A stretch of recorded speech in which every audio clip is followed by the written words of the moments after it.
దేవీ నవరాత్రుల సందర్భంగా అమ్మవారి విశేషమైన అనుగ్రహాన్ని సిద్ధింపజేసుకోవటానికి అఖండ దీపాన్ని ఏ విధంగా వెలిగించాలో, అఖండ దీపాన్ని వెలిగించేటప్పుడు పాటించాల్సిన ముఖ్యమైన నియమాలేంటో నేటి పరిహారాలు పరిష్కారాలు అనే అంశంలో పరిశీలిద్దాం.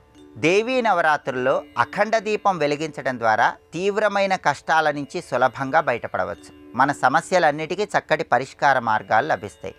ఈ అఖండ దీపం నవరాత్రుల్లో 9 రోజులు కానీ, లేదా నవరాత్రుల్లో 3 రోజులు కానీ, లేదా కనీసం 24 గంటల పాటు వెలిగేలాగా వెలిగించుకోవచ్చు.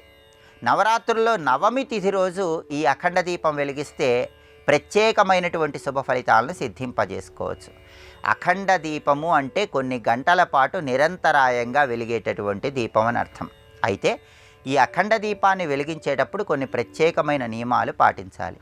ముందుగా పూజా మందిరంలో ఒక పూజాపీఠం మీద పసుపు రాసి కుంకుమ బొట్లు పెట్టి బియ్యపిండితో అష్టదళ పద్మం ముగ్గు వేసి, ఆ ముగ్గు మీద ఒక ఇత్తడి పళ్ళాన్ని కానీ రాగి పళ్ళాన్ని కానీ ఏర్పాటు చేసి ఆ పళ్ళెల్లో బియ్యం పోసి ఆ బియ్యం మీద అఖండ దీపాన్ని వెలిగించాలి.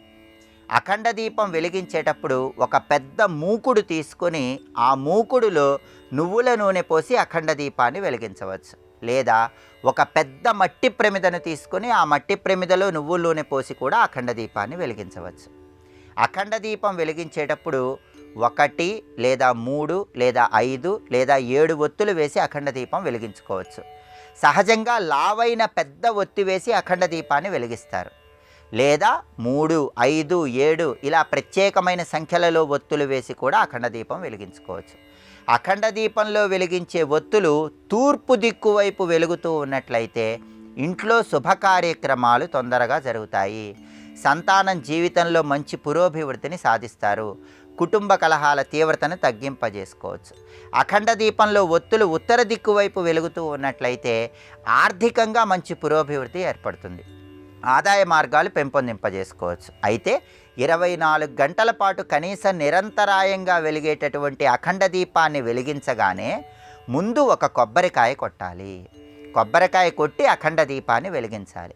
అఖండ దీపం వెలిగించినప్పుడు దానికి ప్రత్యేకమైన నైవేద్యం కూడా సమర్పించాలి. పేలాలు, పటిక బెల్లము, ధాన్యము అఖండ దీపం దగ్గర నైవేద్యంగా సమర్పించాలి.